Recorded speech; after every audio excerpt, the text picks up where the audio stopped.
Israel और Hezbollah के बीच युद्ध विराम हो गया है। इस लड़ाई ने इजराइल की अर्थव्यवस्था को भारी नुकसान पहुंचाया है, तो वहीं हिजबुल्लाह की भी कमर तोड़ दी है।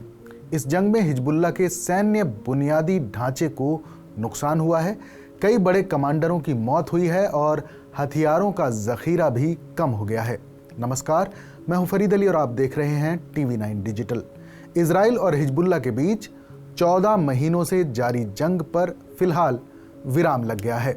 इजराइल के साथ इस लड़ाई में हिजबुल्लाह को बड़ा नुकसान हुआ है, जबकि इजराइल को भी अपने हिस्से का नुकसान उठाना पड़ा है, जिसमें उसके दर्जनों सैनिक मारे गए हैं और हजारों लोग विस्थापित हुए हैं। खबर है कि ईरान की राजधानी तेहरान में भी हिजबुल्लाह और उसके समर्थकों को ज़्यादा नुकसान झेलना पड़ा है। चलिए अब आपको बताते हैं कि इस जंग में हिजबुल्लाह को क्या क्या नुकसान हुआ है।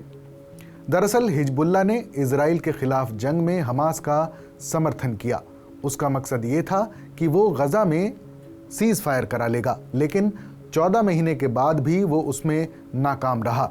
जंग में हिजबुल्लाह के मिलिट्री इंफ्रास्ट्रक्चर को बहुत बड़ा नुकसान पहुंचा। उसके कई मिलिट्री बेस तबाह हो गए। इस तबाही से हिजबुल्लाह कमज़ोर हुआ है। इजराइल के हमले में हिजबुल्लाह के कई सीनियर कमांडरों की मौत हुई। इनमें हिजबुल्लाह चीफ हसन नसरल्लाह भी शामिल है। हसन नसरल्लाह ने पिछले 30 सालों से बतौर सेक्रेटरी जनरल हिजबुल्लाह की कमान संभाली हुई थी। हिजबुल्लाह का मानना है कि 14 महीनों के दौरान मारे गए उसके लड़ाकों की संख्या कई हजार तक पहुंच सकती है। वहीं अब इस युद्ध विराम समझौते के तहत हिजबुल्लाह को इजराइल लेबनान बॉर्डर से 25 किलोमीटर पीछे हटना होगा। इस वापसी से उत्तरी इजराइल के लिए हिजबुल्लाह का खतरा कम हो गया है। इजरायली आर्मी यानी IDF ने लेबनान में हिजबुल्लाह के लिए बेहद अहम मिसाइल प्रोडक्शन सेंटर पर बमबारी करते हुए उसे तबाह कर दिया है। IDF का दावा है कि उसने युद्ध विराम शुरू होने से ठीक पहले लेबनान में इस हमले को अंजाम दिया था। IDF प्रवक्ता डैनियल हैगरी ने बताया कि ये मिसाइल सेंटर बेका घाटी में था। हिजबुल्लाह ने इसे सीरिया की सीमा के पास एक भूमिगत परिसर में बनाया था। IDF ने इस सेंटर को हिजबुल्लाह के लिए सीरिया से हथियार तस्करी का मुख्य केंद्र कहा है। इस केंद्र के आसपास के इलाकों पर भी IDF ने हमला किया। इन हमलों में हिजबुल्लाह के रदवान दस्ते का एक प्रमुख परिसर भी तबाह हुआ है। सीरिया और लेबनान के बीच प्रमुख क्रॉसिंगों पर इजरायली हमलों ने हिजबुल्लाह की हथियारों की सप्लाई में रुकावट डाली है। इजरायली अधिकारियों ने हिजबुल्लाह के फिर से हथियार बढ़ाने की मुहिम को रोककर युद्ध विराम लागू करने की कसम खाई है।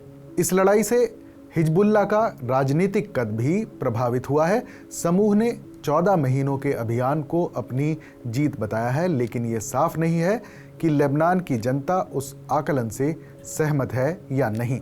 इस युद्ध के नतीजे में ईरान के नेतृत्व वाली एक्सिस ऑफ रेजिस्टेंस फोर्स कमजोर हो गई है। हिजबुल्लाह कभी ईरान का सबसे मजबूत प्रतिनिधि हुआ करता था, लेकिन 14 महीने बाद वो ऐसा नहीं रहा। वो काफी कमजोर हो गया है। हमास को सैन्य रूप से भी नुकसान हुआ है।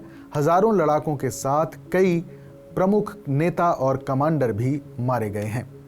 न्यूज़ एजेंसी रॉयटर्स की एक रिपोर्ट के मुताबिक ईरान समर्थित समूह हिजबुल्लाह ने 4000 लोगों को खो दिया है, जो कि 2006 में इजराइल के साथ 1 महीने तक चले युद्ध में मारे गए लोगों की संख्या से 10 गुना ज्यादा है। इस खबर पर अपनी राय हमें ज़रूर बताएं। बाकी देश और दुनिया की तमाम बड़ी खबरों के लिए देखते रहें TV9 डिजिटल।